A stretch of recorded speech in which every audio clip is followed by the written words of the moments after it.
Hi guys! So today I wanted to share with you some of my absolute favorite local Paisa words, or some of them are Colombian in general. So I've put together a few of them and you'll see them written down below each time I talk about them, and I'll explain their meanings. So I'll start with some easy ones, some words you might have heard before. The first one is ahorita. So ahora in most Spanish-speaking countries means now. Here, of course, they prefer to use the diminutive because everything is nicer when it's little. So ahorita. And what I love about this word is that it's really hard to define. You never know what it actually means. So ahorita could be a few minutes ago. You can say, I just had lunch ahorita. It can also mean in a few minutes. So I'll see you ahorita. So really, it's all about context because you have no idea what it actually specifically means. And for me, it's a great representation of Colombians' relationship with time. So first favorite word, ahorita. Next one, parche.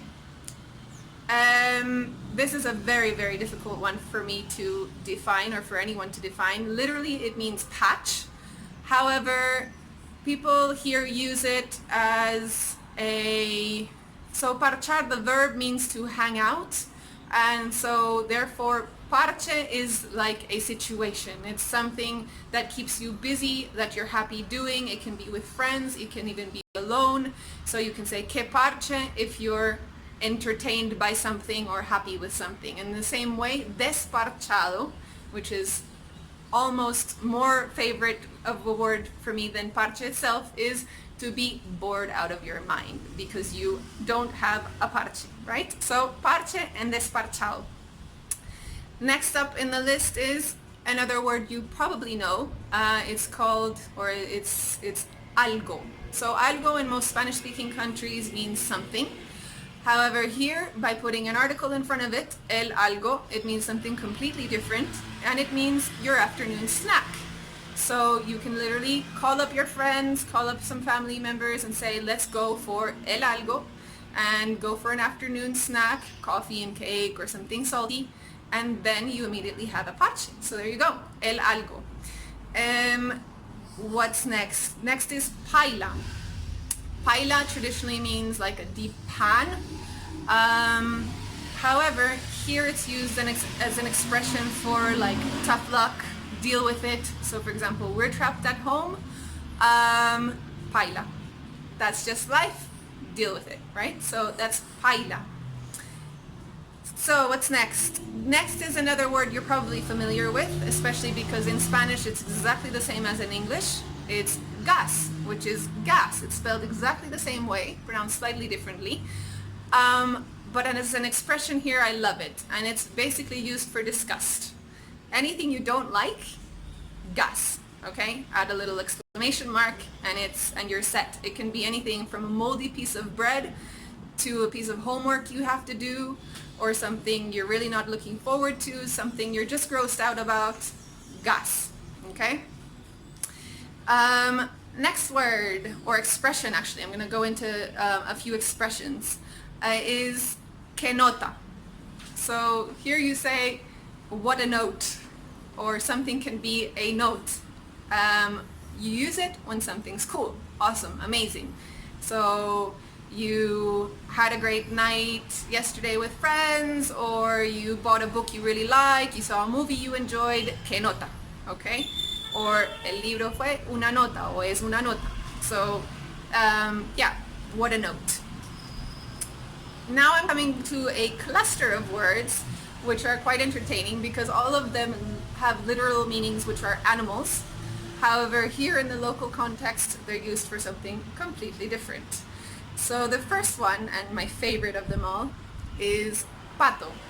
So most of you probably know, pato is a duck. However, here it's used for a certain kind of person, mostly, and the best way I can describe it is a wannabe. So anyone that's trying to be what they're really not, someone that might be crashing a party and really doesn't belong, or someone that's just trying to be way too cool. Pato actually even a while ago invented like a scale the Pato scale. I like to rate people by their level of patoness. Try it out sometime, it's really fun. The next one is, let's stick to the bird theme, gallo, which is rooster. A gallo is a problem. Anything that's tough or difficult to deal with, you can say que gallo or es un gallo. It's, yeah, basically that, a problem, okay? And up next on the list is camello, very similar to the English word camel, and it means job, work, or a laborious task, something that's very difficult, okay?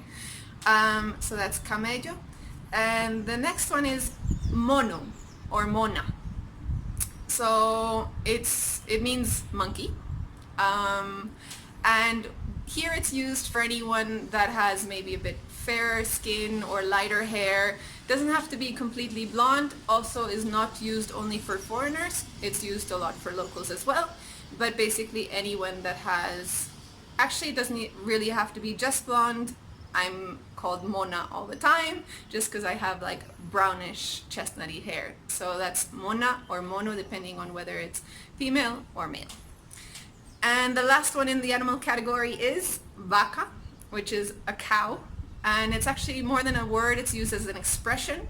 Hacer una vaca. It's to kind of pitch in together to pay for something. So it can be a specific event or a trip or something. For example, you're organizing a barbecue or a farewell party with your friends, and then everyone pitches in equal amounts to spend, to pay for what was spent. That's hacer una vaca. And so now, after the animal cluster, I'm gonna leave you with my absolute favorite, because it's a word I have never heard anywhere else in any other context. It actually sounds quite made up, and the word is pecueca. It sounds cool, like just the way the word sounds, and the meaning is even funner. It means stinky feet. So there you go, pecueca. You can use it when your roommate or partner or whatever comes home after a day in the sneakers, stinky feet. And those are some of my favorite words. I hope you enjoy practicing them, using them, and learning them. Ciao!